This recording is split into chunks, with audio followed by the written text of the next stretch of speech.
নমস্কার সবাইকে। বিথির গল্প পাঠ চ্যানেলে সবাইকে স্বাগত। আজকের নিবেদন বিভূতিভূষণ বন্দ্যোপাধ্যায়ের লেখা গল্প ভিড়।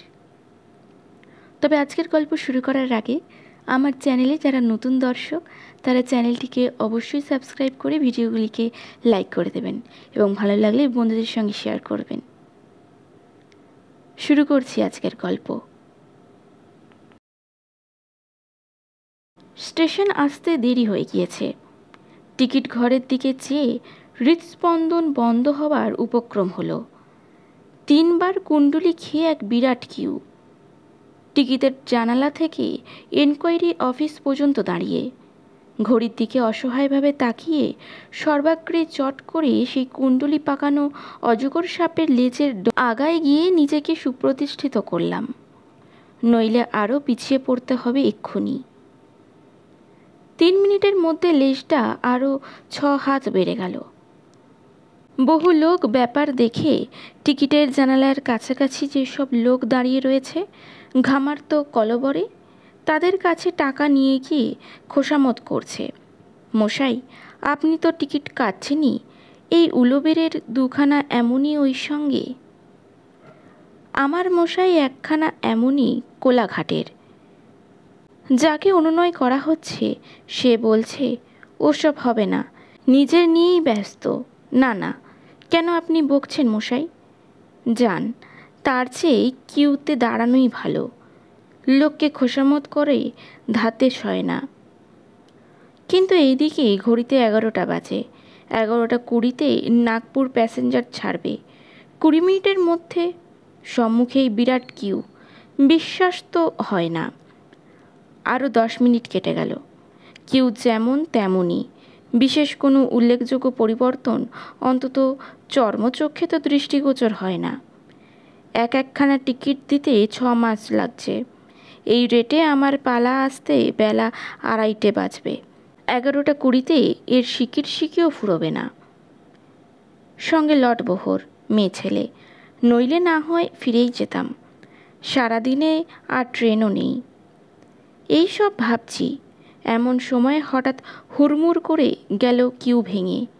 দেখি জনতা ঊর্ধ্বশ্বাসে পাশের জানালার দিকে ছুটছে। কি ব্যাপার? কেউ বলে না। চেয়ে দেখি এ জানালা বন্ধ হয়ে গিয়েছে। ছুটলাম পাশের জানালার দিকে। সেখানে তখন ঠেলাঠেলি, ধাক্কাধাক্কি, হাতাহাতি চলছে। পূর্বতন কিউয়ের লেজের দিকে যারা দাঁড়িয়েছিল তারাই এখন নতুন কিউয়ের পুরোভাগে আসবার প্রয়াসী। একজন বলছে, তোমার জায়গা এখানে ছিল। খবরদার খবরদার, মুখ সামলাকে বাদ বলো। এই বেটা দেখবি। মুহূর্তের মধ্যে বিশৃঙ্খলা, কিলোকিলি, অকথ্য ভাষণের বন্যা বয়ে গেল উভয় পক্ষের। আমি অতি কষ্টে প্রাণপণে জন 8 লোকের পেছনে জায়গা দখল করেছিলাম। মিনিট 10-এর পরে যখন টিকিটের জানালার কাছে আসবার পালা এলো তখন আমার গন্তব্যস্থানের কথা শুনেই মেম সাহেব বললে, নট হিয়ার, নাম্বার 20। সে আবার কোথায়? না, ট্রেন পাওয়া যাবে না দেখছি, আর সময় নেই। যদি বা অতি কষ্টে একটু জায়গা করলাম তাও কোনো কাজে এলো না। খুঁজে খুঁজে 20 নম্বরের জানালা বার করলাম, সেখানেও কিউ, তবে এত লম্বা নয়। একজন বললে, মশাই কোথায় যাবেন? আমায় দয়া করে একখানা খড়গপুরের। মেজাজ খারাপ হয়ে গিয়েছে, রূঢ় স্বরে বললাম, কেন বিরক্ত করো বাপু? মেম সাহেবকে নোট বার করে দিতেই ছুঁড়ে ফেলে দিল, নো চেঞ্জ, ভাগো। তটস্থ ও কাঁচুমাচু হয়ে বলি, yes madam, sorry madam, here my change madam. Pocket হাতড়ে 10 আনা পয়সা বার করার পথ খুঁজেই পাই না। কুনুয়ের কাছে একটা সানুয়ের অনুরোধ, আমার বাবু একখানা মেচেডার টিকিট যদি করে দেন। ছোট ছেলে সঙ্গে রয়েছে, ভিড়ে ঢুকতে পারছি না, 2 বার গেনু। মাথা তখন সম্পূর্ণ বেঠিক। বলি, ভাগো বাবু, দেন একখানা, 2 বার গেনু। এই হেগো ভাগো। রাগের মাথায় হিন্দি বেরিয়ে পড়ে। টিকিট কাটা পর্ব সাঙ্গ করে ঊর্ধ্বশ্বাসে ছুটি গাড়ি ধরতে। মেয়েদের গাড়িতে জিনিসপত্র তুলে দিলাম। কারণ চেয়ে দেখে মনে হলো অতি কষ্টে নিচে উঠতে পারবো কিনা সন্দেহ। অসম্ভব ভিড় প্রত্যেক গাড়িতে। তার উপর মানুষ কেমন যেন হৃদয়হীন, রূঢ়, পাশুবৎ হয়ে উঠেছে। এরা নিজের নিজের জিনিস নিজের নিজের বসবার জায়গায় সামলাতে ভীষণ ব্যস্ত ও অত্যাধিক সতর্ক। এই রেলেই আগে কতবার ভ্রমণ করেছি, মানুষের মধ্যে কত সহানুভূতি, কত মমত্ব দেখেছি। এখনই বিপদের চাপে মানুষ রূঢ়, কঠোর হয়ে উঠেছে।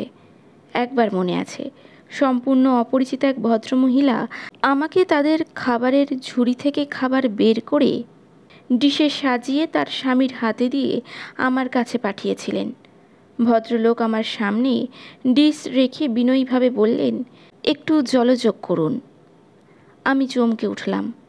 হাওড়া থেকে একসঙ্গে ইন্টার ক্লাসে যাচ্ছি, পাশাপাশি বেঞ্চিতে, অথচ একটা কথা বিনিময় হয়নি তাদের সঙ্গে আমার। জল খাওয়ার দেওয়ার ব্যাপার ঘটল পরদিন সকালে কিউল স্টেশনে। সংকোচের সঙ্গে বললাম, না না, এ কেন, আমি আপনারা খান। না, সে শুনবে না, খেতেই হবে। এসব স্টেশনে খাবার পাওয়া যায় না, অনেক খাবার আছে আমার সঙ্গে, দয়া করে একটু মুখে দিন। কোথায় গেল সেসব দিন? এখন একখানা কচুরির মতো 3 ইঞ্চি ব্যাস বিশিষ্ট পুরীর দাম 1 আনা। মানুষের ভ্রাতৃভাব কোথায় উবে গিয়েছে? ট্রেনে জানালার বাইরে ভিখারির ভিড়। একজন শীর্ণকায় স্ত্রীলোক, কোলে তার একটি ছেলে, ইনিয়ে বিনিয়ে বলছে, বাবু, তোমরা থাকতে আমরা ডুবে যাব, সমস্ত দিন খাইনি, 2 পয়সা দেন। একজন উত্তর দিলেন, কোথা থেকে দেব বাপু, 40 টাকা মণের চাল। আবার সবাই ডুববে, যাও, হবে না। একটি রোগা হ্যাংলা গোছের লোক ময়লা পইতে বার করে ভিক্ষা করছে। কামরার ওপারান্ত থেকে এসে সুর করে প্রার্থনা বাণী উচ্চারণ করতে করতে আসছে শুনছি। তার নাকি অনেক কষ্ট, বাড়িতে বৃদ্ধা মাতা শয্যাগত, স্ত্রী পুত্র অনাহারে মরছে। যত কাছে আসে ততই দেখলাম নিজের মনে রাগ ও বিরক্তি জমে উঠছে। কাছে এলে মুখ খিঁচিয়ে বলি, এই দিকে আর কোথায় আসছো? দেখছো না ভিড়ে ঠেলা? না পাবো কোথায় খুচরো যে তোমায় দেব? খুচরোর অভাব বলে চা খেতে পাইনি। গাড়ির ভিড় ক্রমশই বাড়ছে বলে সবাই গাড়ির দৌড় ঠেলে বন্ধ করে রেখেছে, কাউকে উঠতে দেবে না। জানালা গলিয়ে জবরদস্তি করে লোক উঠে পড়ে দফায় দফায় মারামারি সৃষ্টি করছে। মশাই, একটু সরে বসুন না। কোথায় সরে বসবো দেখুন? ঘাড়ে এসে বসবেন যে? আপনি যে এতটা জায়গা জুড়ে বসে থাকবেন, দেখছেন না ভিড়, তাই বলে আপনি ঘাড়ের উপর এসে বসবেন? খুব ভদ্রলোক তো। ভদ্রলোক তুমি কথা বলবে না, সাবধান করে দিচ্ছি। ও কেন, নবাব খান্দা খা নাকি তুমি? কিসের ভয়? তোমার এক চলার বাস করি।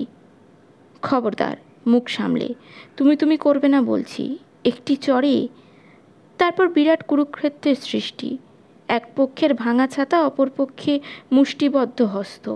গাড়ির লোকে হা হু করে উভয়ের মধ্যে এসে পড়ে তাদের ছাড়িয়ে দেবার চেষ্টা করতে লাগলো। চলল নানাবিধ সদুপদেশ। এই সামান্যক্ষণ গাড়িতে থাকা, তার জন্য কেন ঝগড়া করা? বলি, এই আন্দুল থেকেই তো লোক নামতে শুরু হবে। গাড়ি চলছে। কারখানার লোকের ঘরবাড়ি, ধানের ক্ষেত। প্রত্যেক স্টেশনে লোকে কামরার বাইরে হ্যান্ডেল ধরে ঝুলছে। প্রায় নাকি 2-1টা পড়ে গিয়ে মারাও যাচ্ছে। নতুন নতুন স্টেশনে প্ল্যাটফর্মে কি ভীষণ ভিড়। এ প্রান্ত থেকে ও প্রান্ত পর্যন্ত লোকজন, ছেলে মেয়ে, ট্রাক, বোঁচকা, পুঁটলি, গুড়ের ভার, চোলাই চারের বস্তা, ছাতি লাঠি নিয়ে অধীর ব্যস্ততার সঙ্গে ছুটোছুটি করছে। যে করেই হোক গাড়িতে উঠতেই হবে তাদের। আমাদের কামরায় যত লোক বসে আছে তার 2 গুণ দাঁড়িয়ে আছে। যারা ঢুকতে আসছে তাদের সকলকেই বলা হচ্ছে, আগে যাও, আগে গাড়ি খালি। সে স্রোতবাক্যে কেউ ভুলে আগে দেখতে পাচ্ছে, কেউ না ভুলে বলছে, কোথায় খালি বাবু? দেখে আসুন, পিঁপড়ে ঢোকানোর জায়গা নেই কোনো গাড়িতে, দেন একটু খুলে, দিন রাত্রে একখানাই গাড়ি। এক দাড়িওয়ালা শিখ আমাদের সরপাল, সে হুঙ্কার দিয়ে বলছে, আগাড়িওয়ালা ডামাম পে চলে যাও। ইতিমধ্যে ওদের তাক থেকে এক লুঙ্গি পরা গোঁফ ছাটা মুসলমান পা দুলিয়ে নিচের বেঞ্চিতে নামবার চেষ্টা করলে দু একবার, ভিড়ের জন্যে কৃতকার্য হলো না। শেষ পর্যন্ত একজনের প্রায় ঘাড়ে পা দিয়েই নামল। রোগা লম্বা লোকটা মুখখানাতে যেন বদমাইশি মাখানো। ওকে দেখে আজকের এই সমস্ত কোলাহল কলহ নির্মমতা প্রতীক বলে যেন মনে হলো। বিড়ির ধোঁয়ায় চারিদিক অন্ধকার করে দিয়ে দিব্যি সে চেপে বসল সামনের বেঞ্চিতে। কামরার মধ্যে অন্য কোনো কথা নেই, কেবল মশাই আপনার দিকে চাল কি দর? 40 টাকা। আপনাদের? আমাদের 32.5 থেকে এসেছি। সে কোন জায়গায়? ওই দক্ষিণে, ডায়মন্ড হারবারের। মানুষ এবার না খেয়ে মরে যাবে মশাই। ডায়মন্ড হারবারবাসী লোকটি বললে, মরে যাবে কি মশাই, মরে যাচ্ছে। আমাদের ওদিকে একদিন কতগুলো গরিব লোকের ছেলে মেয়ে এসে বলল, তোমাদের বোনের কচু সব তুলে নিয়ে যাব, আর কচি জামরুল পাতা। কে একজন জিজ্ঞাসা করলে, জামরুল পাতা আবার খায় নাকি? খায় না? গিয়ে দেখুন, আমাদের দেশে জামরুল গাছের আর পাতা নেই, সব সাবার করেছে। আর একজন বললে, এই তো আজও দুটো ভিখারি শিয়ালদার কাছে ফুটপাতে মরে গিয়ে পড়েছিল সকালবেলা। আজ নতুন দেখলেন আপনি? ও 2-5টা রোজ মরছে। কাল বৈঠকখানার বাজারে কন্ট্রোল চালের কিউতে এক বুড়ি ধুকতে ধুকতে মারা গেল আমাদের দোকানের সামনে। কিসের দোকান আপনাদের? কাপড় কাচা সাবান। আমি স্টেশনে নামবো, পুটুলিটা ছেড়ে দেন। চিড়ে তাই 2 টাকা সের। মনে পড়ল, আমাদের দেশের হাটে সদাগোপ ময়রার চিড়ে বিক্রি করত 2 আনা সের। চিরকাল দেখে এসেছি। 4 আনা সেরের মুরগি, খুব ভালো মুরগি ছিল। আর সেসব দিন ফিরবে কখনো? কি একটা স্টেশনে এসে গাড়ি দাঁড়ালো। শিখ দাঁড়িয়ে উঠল। দরজা ঠেলে বন্ধ করে যাত্রীদের রুখতে হবে। আবার এক দফা হৈ হৈ চিৎকার, গালাগালি, অনুনয় বিনয় ও হুঙ্কার পালা শুরু হলো। একটা কচি ছেলের চিৎকারে প্ল্যাটফর্মের বাইরে একজন লোক জানালা দিয়ে গলে আসবার প্রাণপণ চেষ্টা করতে গাড়িটা লোকটাকে ধাক্কা মেরে নামিয়ে দিয়ে জানলা বন্ধ করে দিলে। মনে হলো বেশ হয়েছে, ওঠ জানলা দিয়ে। মন নিষ্ঠুর নির্মম হয়ে উঠেছে বিপদের মুখে পড়ে। অন্য কারোর সুবিধা অসুবিধা সে এখন বুঝতে রাজি নয়। একটা স্টেশন দেখা গেল, চারিদিকে থই থই করছে জল। বললাম, এটা কি বনো নাকি? একজন বললে, কাঁসাই নদীর বন্যে কত ধান যে ডুবে গিয়েছে, 2খানা গাঁ একেবারে ভাসিয়ে নিয়ে গেছে মশাই। শিখ হরপাল বললে, নেই হেগো, আগুয়ারি ডাব্বা একদম খালি, যাও আগাড়ি। আরেকজন বললে, ভাসিয়ে নিয়ে যাবে না মশাই, চেবুতাবুনিতে যে লিখেছিল। কোন থেকে কে বলে উঠল, বাদ দিন চেতাবুনি, জোচ্চোর কোথাকার। অর্থাৎ লোকটা চেতাবনীতে কথিত প্রলয় দেখতে না পেয়ে হতাশ হয়েছে। এইবার সেই লুঙ্গি পরা লোকটি নড়ে চড়ে বসে বলে উঠল, বাবু, আমাদের নন্দীগ্রাম থানায় এমন এক জ্বর দেখা দিয়েছে, যার হচ্ছে 3 দিন 4 দিন পরে মারা যাচ্ছে। আর বছর হলো আশ্বিনে ঝড়, এবছর বন্যে, আর তার সঙ্গে এই জ্বর। আমার মশাই 22 বছরের ছেলে। বলেই কোথাও কিচ্ছু নেই, লোকটা হাউমাউ করে কেঁদে উঠল। কি হয়েছে ছেলের? আর কি হবে বাবু, নেই। সেই খবর পেয়েই তো দেশে যাচ্ছি।